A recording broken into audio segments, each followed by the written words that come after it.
I am sure that I have not said enough, and this is completely my opinion, but part of me says that these men that sat there in Philadelphia in Constitution Hall were mm, one step shy of off. They were what they came up with was crazy. Now, granted, a lot of the concepts that you see from John Locke um, had made it into their state constitutions, but no nation had ever developed a system where people actually had power, got to pick who their representatives were, had a structure in place that provided for a peaceful transition of power, but that power would shift over time, that there was no constant, there was no monarch that would work to keep any one entity from having too much power, would give the national government enough power but would not take away the power of the lower levels of government. This whole thing, this democracy, this representative form of government, all of it was new. It had never been done. This federal government that they created. And so all they were trying to do was come up with something that had never been done before and run a country based on it. The framers mistrusted unrestricted majority rule. So written into the Constitution was this concept that people have freedom, people have liberty, they have the right to act, and without having penalties. It had several grants of power to the national government. Article 1, Section 8 lists some pretty substantial powers, 17 of them that are very specific, that reflect some of the issues that they had been having. Like they created a national army. Hadn't been one before. They gave them the power to tax. They hadn't had that before. They gave them the power to manage post offices. Now that they had had before in the Articles of Confederation. But they provided plenty of stabilizing power to the federal government through Congress. But they limited some stuff. There are some things that the federal government can't do. They can't pass ex post facto laws. That's a law that says that somebody is guilty of something. Like you write the law, they did something, you didn't like it, so you write a law and say, well, now that's a crime. You can't go back and make something a crime if it wasn't a crime when the person did it. You also can't write a bill of attainder. The federal government can't pass a law that says that something is a crime without having gone through a hearing that just says you're automatically convicted if you do X, Y, and Z. You always have a system of adjudicating whether or not you have done something. So there's some things that federal government can't do. There's also a list of things that state governments can't do, like coin money. They can't declare war. They have to get Congress's permission to form treaties. We'll talk more about that in Chapter 3. The Constitution is also difficult to amend. They wanted some stability. It's not as difficult or nearly impossible as it was to amend the Articles of Confederation, where you had to have unanimous consent. But basically, it's a two-step process where both houses of both chambers of Congress have to agree, and they 2/3 of both chambers have to agree to a constitutional amendment, and then they send it to state legislatures, kind of like they did when they were looking to get the Constitution ratified, and 3/4 of state legislatures have to approve an amendment. For that reason, we don't have a whole bunch of amendments. The United States Constitution is is pretty short, and we have a total of 27 amendments. Because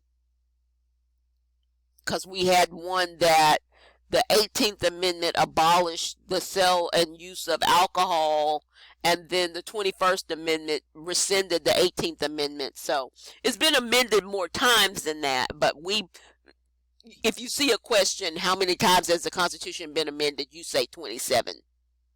27.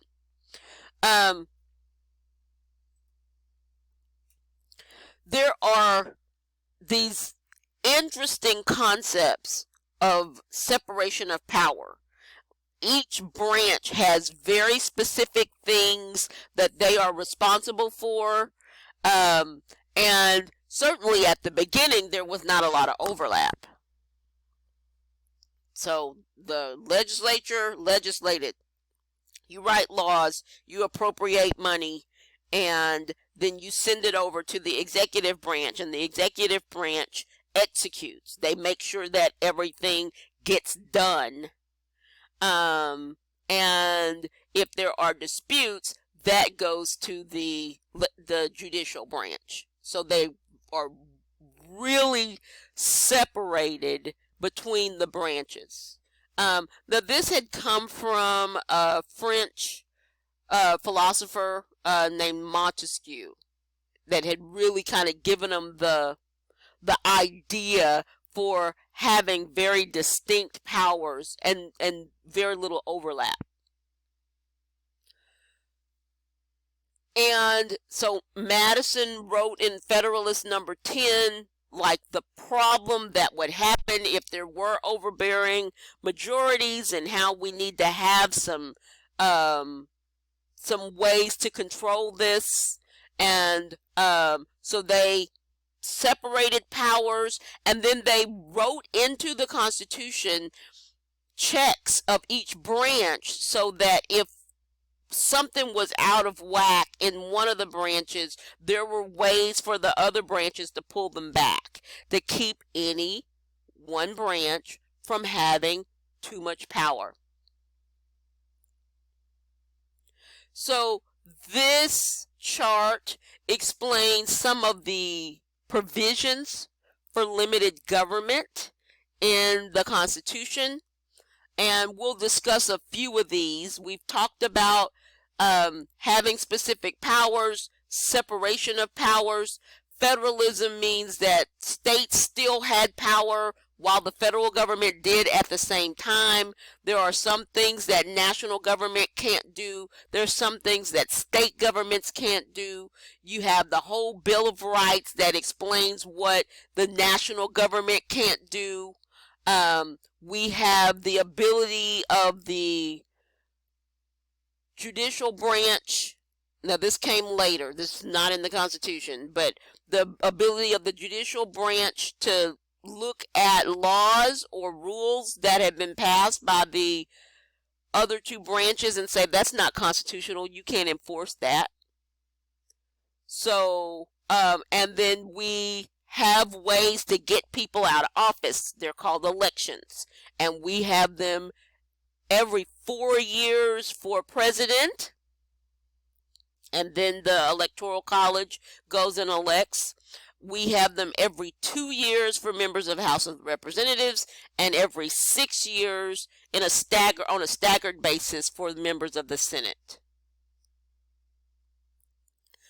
So there is also a system of checks and balances and we discussed a little bit about that. This next chart is a visual of how that works. Some of the things that are put in place to keep the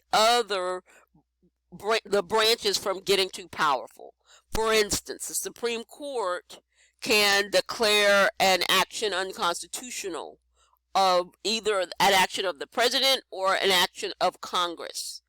Congress can veto a bill, or Congress can override a veto, and the president can actually veto a bill that has gone through both houses of Congress.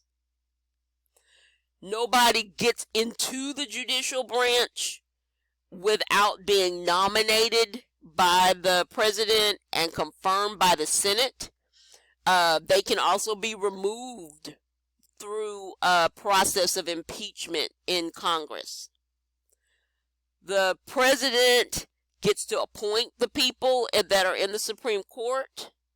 The president also can override prosecutions and convictions that have happened in the judicial branch through a process called pardons. So if there was some unfairness in the president's view, the president unilaterally can pardon people that were convicted. Or if you'll recall, there was a guy, Sheriff Arpaio in Arizona, that had been indicted and actually convicted, but had not been sentenced yet. And President Trump pardoned him, and he had the absolute right to do that. So you can be going along in the federal branch, but if the president comes in and says no go, then that will take away that action. So all of those are some examples of checks that different branches of government have on each other. Then there's the Bill of Rights. This is a list of things that government can't do. It protects the rights of citizens for free speech, for freedom of assembly, for trial by jury, to have legal counsel if you have been accused of a crime, freedom of religion, freedom to bear arms, the right not to quarter soldiers are all listed in the first 10 amendments to the Constitution. Chapter 4, when we talk about civil liberties, we talk about the Bill of Rights in great detail. And so I told you that judicial review is not in the Constitution. And again, we'll talk about judicial review more in depth when we talk about the judicial branch. But for our purposes here, you do need to know about the case of Marbury versus Madison. It was a case that was heard by the Marshall Court. Chief Justice John Marshall came up with a ruling that said the president at the time, and the Secretary of State at the time. So the president was Thomas Jefferson. Secretary of State was James Madison. They did not want to give a guy an appointment, and but the law clearly said that if a guy had been appointed, then the Secretary of State had to give them a commission. When they finished with this case, they said that the law that said that they had to give the guy his job was unconstitutional. And saying that something is unconstitutional is called judicial review. And so it elevated the judicial branch much higher than was ever anticipated and put them into the checks and balances conversation. They provided for representative government. Members of the House of Representatives were always going to be elected by popular vote in their states. Eventually, senators were too, but originally, up until the early 1900s, senators were appointed by their state legislatures.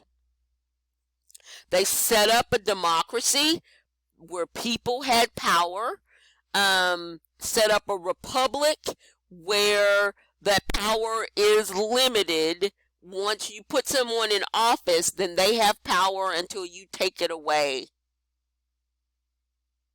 So we have representatives that go and do our work, and it is their job to listen to us. The president is appointed or elected by electors. The electoral college is set up by different rules in every state, but every state has electors and they decide who is going to be the president of the United States. And finally, we have judges, federal judges. Now, presidents serve for 4 years. Members of the House of Representatives serve for 2. Members of the Senate serve for 6. You know how long federal judges serve? For life. For life. Until they get impeached or resign or pass away. So, federal judges, though, can only get their job from presidents and Senate.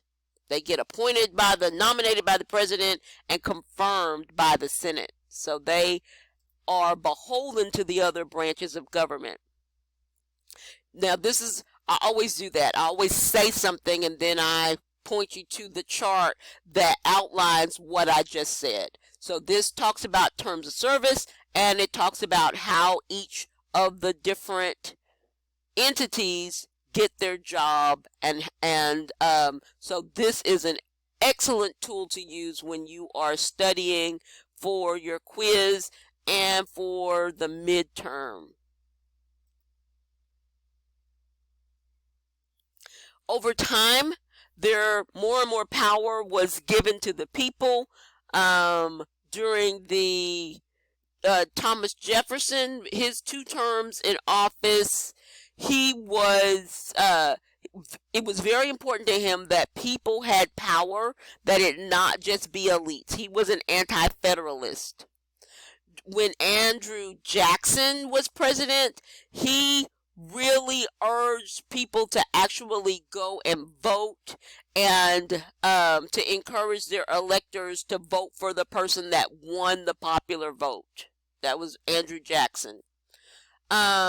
Eventually, they started to have primary elections so that you could reduce the number of people that were running from each of the parties.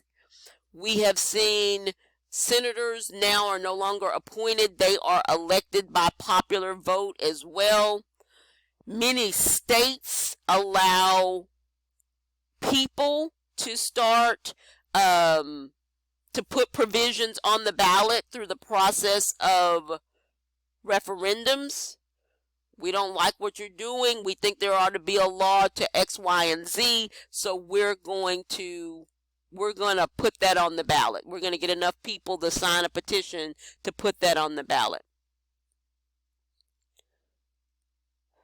So this chart just looks at states. We'll talk in chapter 3 at length about the differences between the states. But in this instance, they are talking about which states allow initiatives and which states allow referendums and which states don't allow either on the state level. So it's very interesting, and this is our first real introduction to the fact that states really differ. The federal government really lets states alone. They get to pass their own constitutions. They get to have their own sets of laws. Laws are different. And across the board when you look at different states.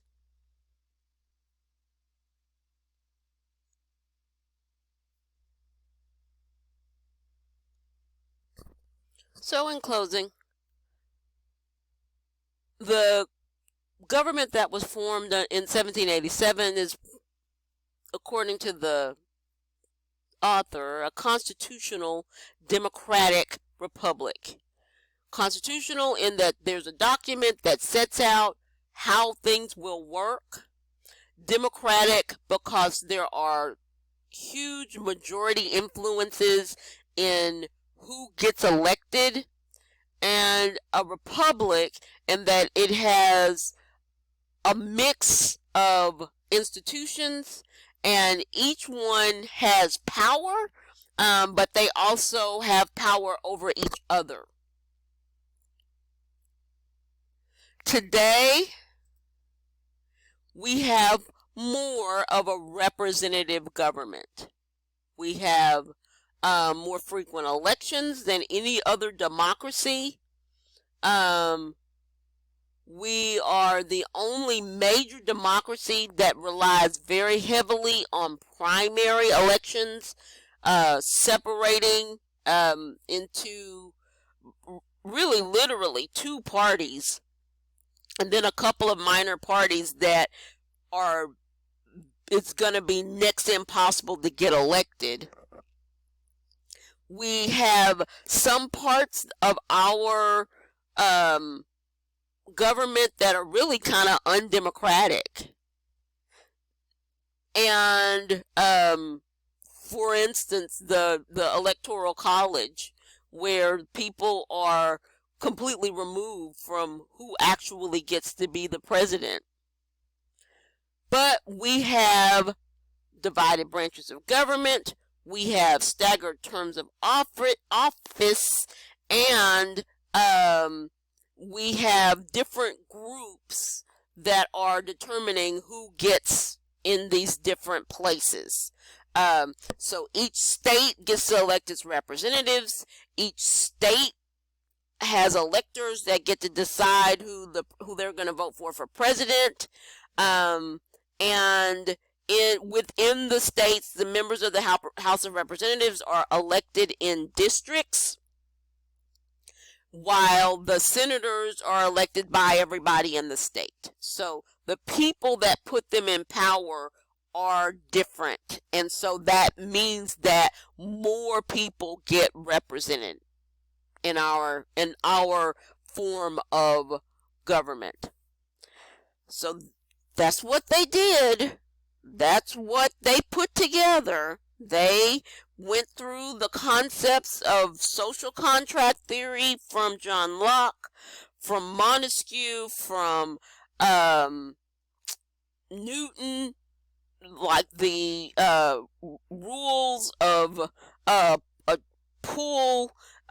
Really, you can see that in our checks and balances. These were highly educated people. They were high thinkers. They were dreamers, but they took that dream and wrote it down in a document that is still operational today. As of today, September 2020, we are still abiding by this Constitution.